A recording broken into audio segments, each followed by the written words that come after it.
Hello guys and welcome back to another video. In today's video we're going to discuss the important questions from your law paper, which is 30 to 40 marks, and I guarantee you that after the end of the video each one of you will be satisfied and will be more confident towards law, because all these topics which I'm going to say now is very important, which can definitely come to 30 to 40 marks. And also I've written all these topics in a paper so that I can provide it to you, and you can check the link in the description below where you can download the paper where I've given all the topics for each and every chapter. So first, starting with the Indian Contract Act, the important topics are essential elements of valid contract, communication of offer and acceptance, legal rules regarding consideration, capacity to contract, elements vitiating contract, liability of joint promisor and promisee, performance of reciprocal promise, contract which need not be performed, and suit for damages. Whereas there's quasi contract and contingent contract, that chapter 2. So totally 21 marks will be coming from your Indian Contract Act with the options, and you just have to write down all these topics in a notebook and keep learning these topics. So just keep these topics as priority, and the chapter which have to be kept in your mind is Indian Contract Act, because it's a very important chapter out of all the 5 chapters. So the only difficulty which I think the students face in this chapter is that the case study, because in the exam they'll be asking mostly the case study in Indian Contract Act, and that is easy to overcome just by solving all the past papers RTP and MTP and going through the ICAI case studies given under each head and also the examples for each topic. So that will help you to answer your case studies, and I also will be making a video on how to write case studies soon. Now coming to the second chapter, which is a Sale of Goods Act 1930, and this will come for 15 marks. It's a very easy topic because you don't have any case study or any indirect questions relating to this chapter, and it's just easy for you. You can just easily just learn through all the topics, and it's very direct. So just prepare this well too, where you have subject matter of contract of sale, ascertainment of price, when condition is treated to be warranty, risk passes with property, performance of contract of sale, rights of unpaid seller against goods, remedies of buyer and seller, and auction sale.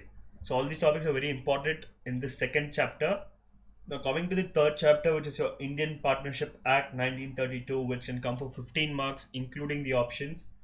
So this is a chapter where the questions will be really big, but the answers will be very short, and even when you go through the question for the first time you feel that it's a very big case study and it's going to be tough to answer, but in the end from this chapter it's just going to be a direct question which is just going to be given in a very big story.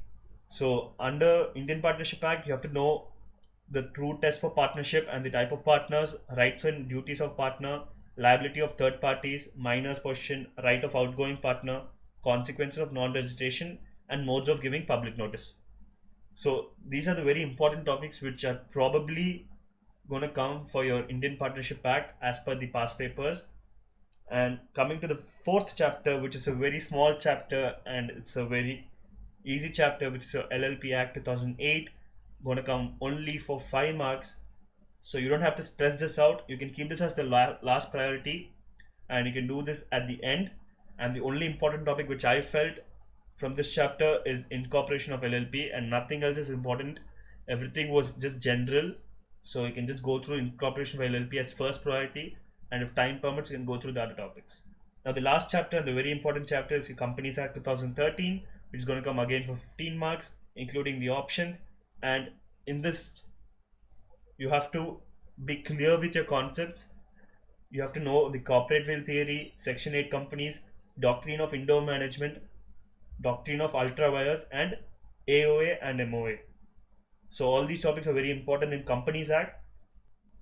These were the important topics which will come in your exam for at least 30 to 40 marks.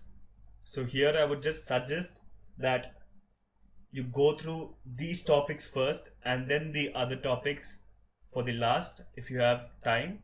So these are some very important topics which ICAI can ask, And another thing which I experienced, I just want to share that do not study law as chapter wise, and always study as topic wise, because chapter wise will feel a lot more hectic than studying topic wise.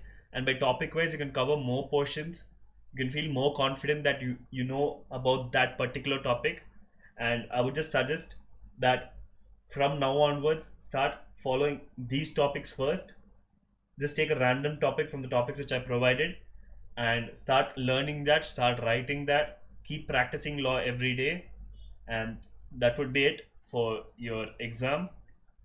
So, thank you so much for watching, guys, and I will be giving this in the link in the description below. Hope you guys felt it helpful. I'll see you in the next video. Bye bye.